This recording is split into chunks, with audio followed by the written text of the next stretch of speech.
Oi, vamos falar de tangente agora? Como a gente viu lá em seno e cosseno, a definição continua a mesma, continua sendo cateto oposto por cateto adjacente, que é a definição de uma tangente no triângulo retângulo também. Só que quando a gente trabalha com a circunferência, ela é usada apenas para a gente definir onde é que a gente vai encontrar a tangente na circunferência. Então, para isso, foi-se foi feito da seguinte forma, para que a gente pudesse obter um triângulo retângulo aqui. Foi feita uma terceira linha aqui, ó, um terceiro eixo, que a gente vai chamar de eixo das tangentes, que ele é paralelo, ó, fica paralelo ao eixo dos senos. Paralelo, gente, é ficar lado a lado, ó. Ele tá aqui, ó, paralelo ao eixo dos senos. E é perpendicular. O que é ser perpendicular, gente? O que é ser perpendicular? É fazer um ângulo de 90 graus aqui com o eixo dos cossenos. E esse eixo aqui, ó, ele não tá lá na circunferência, mas a gente vai criar para trabalhar como eixo das tangentes. E como é que a gente vai, onde é que a gente vai encontrar essa medida da circunferência? Se você observar, ó, tá feito o triângulo retângulo aqui. Se você fizer jogar a definição aqui, tangente e tangente é igual a cateto oposto sobre cateto adjacente, você vai acabar concluindo que a medida da tangente vai ser essa distância aqui, ó, a distância que vai do ponto até o prolongamento desse ângulo, encontrando o eixo da tangente. Ou seja, definindo que a tangente nada mais é do que a medida de A até T. Só isso. Que é essa medida aqui, ó, que está em vermelho. Vai dependendo do ângulo, essa medida pode ser em cima ou embaixo, vai depender de cada ângulo. Então, a gente vai ver agora isso aqui nos outros quadrantes. Ali seria a medida no primeiro quadrante. Como é que ficaria a medida de um ângulo no segundo quadrante? Ó? O ângulo, ele tá aqui, tá vendo? Então, ele vai ser rebatido, como você não pode fazer uma linha direta, você tem sempre que prolongar o ângulo para a linha. Então, o ângulo seria esse aqui, ó, tá vendo? Como você não pode fazer uma linha reta, você vai prolongar no sentido para cá, para você encontrar aqui. Então, qual vai ser a medida da tangente? Vai ser a medida de AT agora aqui para baixo. Ó, se eu tivesse um ângulo aqui, ó, tá vendo? Seria esse ângulo aqui. Onde é que seria a medida da tangente? Eu teria que prolongar, ó, Desculpe, para não cá. estou entendendo. A Google trabalhando, gente. Então, a medida da tangente, ó, seria isso daqui. Pronto. E no terceiro quadrante? O terceiro quadrante, o ângulo tá aqui. Como eu tenho que rebater para o eixo da tangente, então ele vem para cá. Então, seria essa medida. Gente, isso é apenas a forma geométrica. Vocês vão trabalhar com números na grande maioria das vezes. Se ele estiver no quarto quadrante está aqui, ó. Então eu vou rebater para cá e vai ser esse valor daqui, tá bom? Então daqui a gente pode ver o seguinte: se o meu ângulo estiver no segundo quadrante, a minha tangente vai ser negativa, porque o sentido negativo continua sendo esse de baixo, sentido positivo para cima.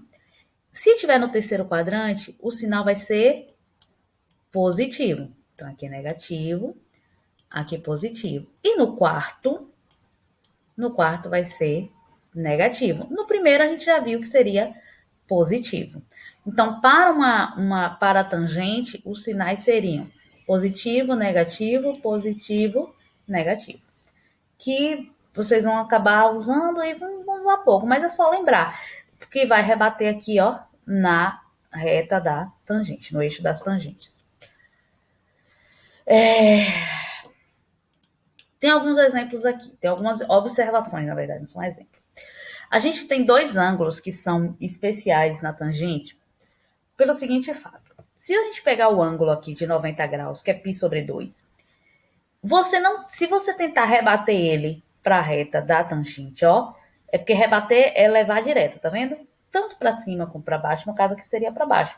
Você não vai conseguir tocar aqui no eixo das tangentes, porque esses dois pontos aqui, ó, eles são paralelos, estão um do lado do outro. Eu não consigo fazer esse rebatimento, nem pensando no infinito.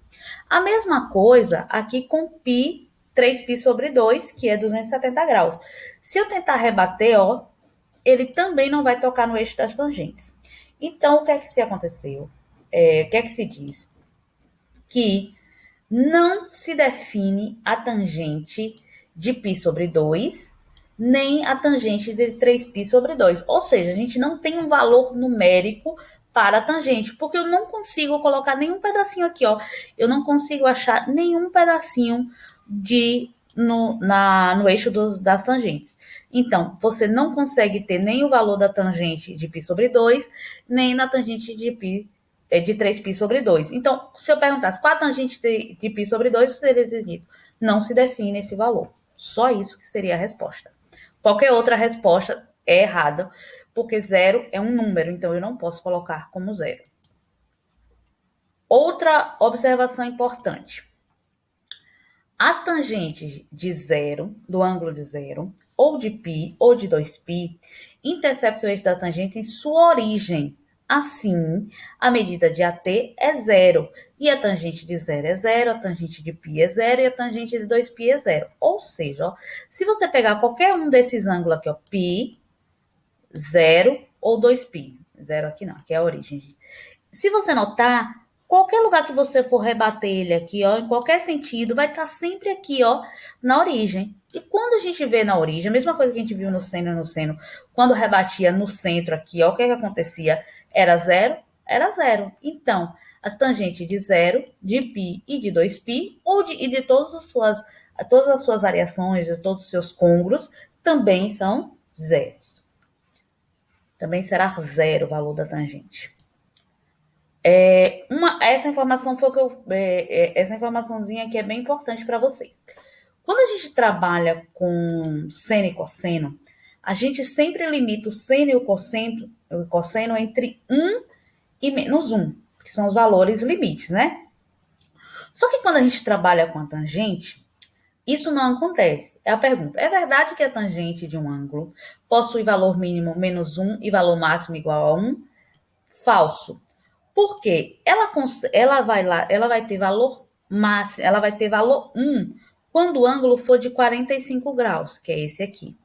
E quando o ângulo for esse ângulo daqui de baixo, que é metade de 45, 315. For 315, vai ter aqui, ó, menos 1. Só que os ângulos que estão aqui entre esses valores, se eu rebater, vai dar valores maiores do que 1. Então, a tangente, ela não tem valor limite, porque por mais perto de 90 que o ângulo esteja, maior vai ser essa reta aqui, ó, esse tamanho de AT. Então, os valores são ilimitados, a gente não consegue ter esse valor certinho, tá bom? Então, a tangente não é limitada por causa desse valor, porque os valores de 1 e menos 1 só são os valores limites de 45 graus, tá bom? Agora a gente vai falar daqueles valores notáveis de 30, 60 e 45 graus. Do mesmo jeito, gente, quando vocês estudaram lá no triângulo retângulo, vocês viram que a tangente de 30 era a raiz de 3 sobre 3, continua. Tangente de 45 é 1. A tangente de 60 é raiz sobre 3. Do mesmo jeito que a gente calculou lá os valores das tangentes do seno e do cosseno, dos ângulos que são côngruos, que estão lá múltiplos de 30, 45 e de 60 nos outros quadrantes, você faz da mesma maneira com a tangente. Se você sabe qual o valor da tangente de 45, você também vai saber da tangente de 135. Basta só ver a questão do sinal. Sabe a tangente de 60? Então você também vai saber quanto é a tangente de 240, porque é só calcular e descobrir o sinal. 240 é um ângulo do terceiro quadrante. Qual o sinal da tangente aqui no terceiro quadrante? Positivo. Então ela vai ter o mesmo valor da tangente de 60 graus que está no primeiro, porque eles estão os dois positivos, né? É aquele mesmo processo.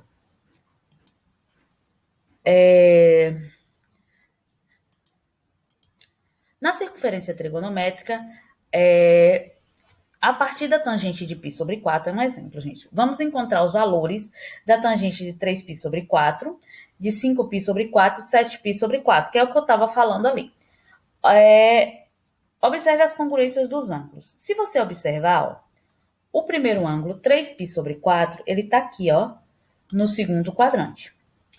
5π sobre 4 está no terceiro quadrante. E 7π sobre 4 está no quarto quadrante. Se eu sei que essa tangente, que é 45 graus, vale 1, então o ângulo de 5π sobre 4, vai ter o mesmo valor do que o de π sobre 4, ó, porque se você rebater, vai para o mesmo local, que é 1. Já esses dois aqui, ó, vai ter o mesmo valor numérico de π sobre 4, né, porque eles são múltiplos de 45, só que quando você rebate aqui, ele vem para o valor de menos 1. Logo, a tangente desses ângulos vale menos 1, ok?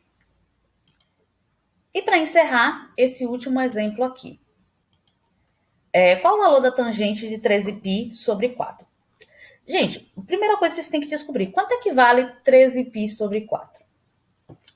Vocês já sabem que ele é um múltiplo de 45, né? Você tem duas formas. Multiplicar 45 vezes 13 e descobrir, e depois tentar descobrir. Ou então já fazer a transformação para a primeira determinação. Que é a maneira mais fácil, ó, como aqui é 4, eu vou primeiro tirar para que isso aqui vire 2π. Para que vire 2π, eu tenho que ter o dobro de 4, que é 8. Então, 8π sobre 4. Se eu tiro 8 de 13, sobra o quê? 5. 5π sobre 4. Isso aqui é 2π, gente. Quer dizer, 2π uma volta na circunferência. Então, deu uma volta. Depois que ele deu uma volta, sobrou 5π sobre 4. Mas quanto é 5π sobre 4? É um ângulo do terceiro quadrante, como a gente viu na estante. Que, se ele é um ângulo do terceiro quadrante e é um múltiplo de 45, então ele vai ter o mesmo valor da tangente de 45. Foi o que a gente viu aqui, ó. 5π sobre 4, que tem o mesmo valor da tangente. Pronto. Então, calculando isso, a gente tira o 2π, porque a gente não interessa esse valor de uma volta aqui, fica só com 5π sobre 4, que é a mesma coisa que da tangente de π sobre 4, que é igual a 1. Ok? Então, quando você tiver um ângulo que não está na primeira volta, ele deu mais do que uma volta, a gente tem que transformar como a gente aprendeu lá na parte de circunferência trigonométrica, tá bom? A gente vai ficando por aqui, até o próximo.